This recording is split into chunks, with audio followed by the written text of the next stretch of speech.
So I know this looks a little different from what you normally see, but I am on a road trip for work and I have a rental car, which is a Tesla.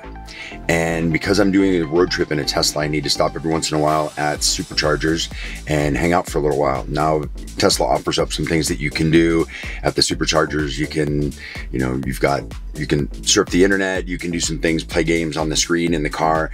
But what I wanted to see was if there was a way that I could connect my laptop to the Tesla so I could use the great sound within this car to be able to work on a track using either Ableton Live or some hardware run through that or whatever. But just basically using the laptop as a way to connect via Bluetooth to the Tesla.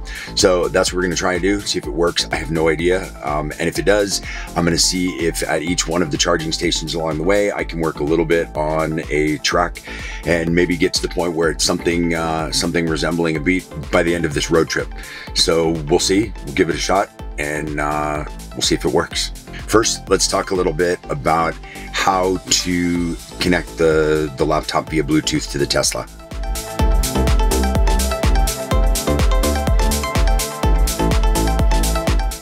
So once we have the laptop opened up and the Bluetooth is enabled on the laptop so that it's discoverable on the Tesla, you go to the music section and then bring up the screen, and that gives you the opportunity to attach a phone so that you can run things, run your music from your phone to the Tesla if you choose to, or you can add a device. So if you go to add it, I already added it before, so what we'll do is we'll just go to add Eric's MacBook Air, and then you hit connect.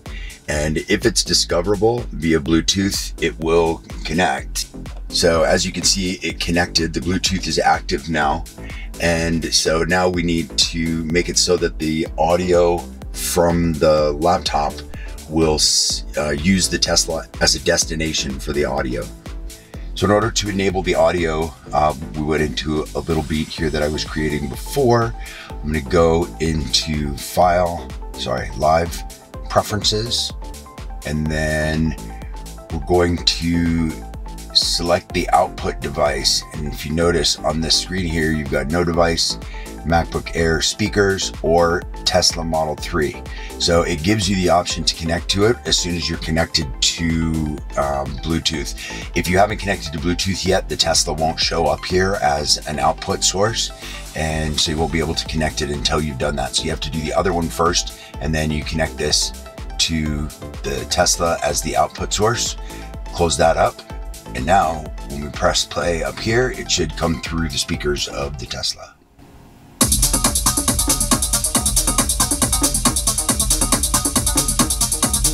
Which it does.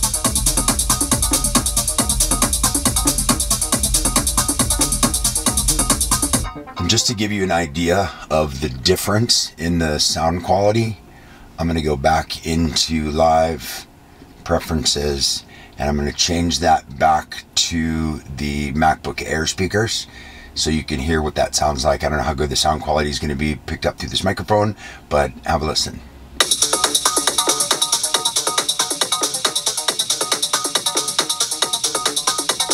So as you can hear, there's hardly any low end, there's definitely no sub, but there's hardly any bass because it's coming out of little tiny speakers in the MacBook. And then if we head back over and switch it back out, here's the difference. Obviously a ton of low end. So as you can hear, there's a huge difference in the audio between what's coming out of the MacBook and what you get through this premium audio system that's in the Tesla. Interestingly enough, I know a lot of us, myself included, when you finish up with the track and you export it and you want to hear how it sounds, one of the first things that we do is the car test. So we bring our stuff out into the car, and this is a way to kind of do the car test while you're producing. So instead of having your headphones on, or instead of using your speakers, or if you've got a small speaker or something like that, it's an opportunity to get it in that car audio system and and hear how it's going to sound on a better system actually while you're making it. So kind of cool. So now what we're going to do is work a little bit on a beat, and then we'll see how that ends up, and hopefully we can do a little bit here. It looks like I've got about 30 minutes here at this charge, and then I'll probably have another 30 minutes or so at the next charge. So we'll see what we can get done in an hour, and I'll show you some little pieces of it. I won't bore you with the whole process with this one, but I'll show you some pieces of it, and then we'll see, once I get back to the studio, we'll see what it ended up being in the end.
All right, well, there it is, kind of a success. It ended up working out more or less the way that I wanted to. A couple things just to note, if you do want to do this, there is quite a bit of latency just caused by the Bluetooth connection going from the laptop to the Tesla.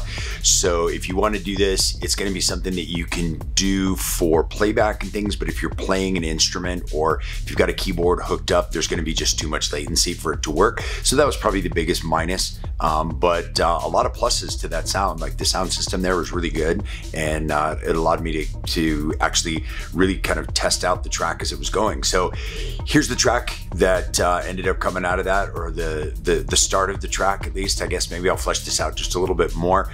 So if you got something out of this video, give it a like down below and subscribe if you're not already. I'd love to have you here, and it makes it so that I can stay here, and I really enjoy doing this. Thanks very much, and I'll see you in the next video.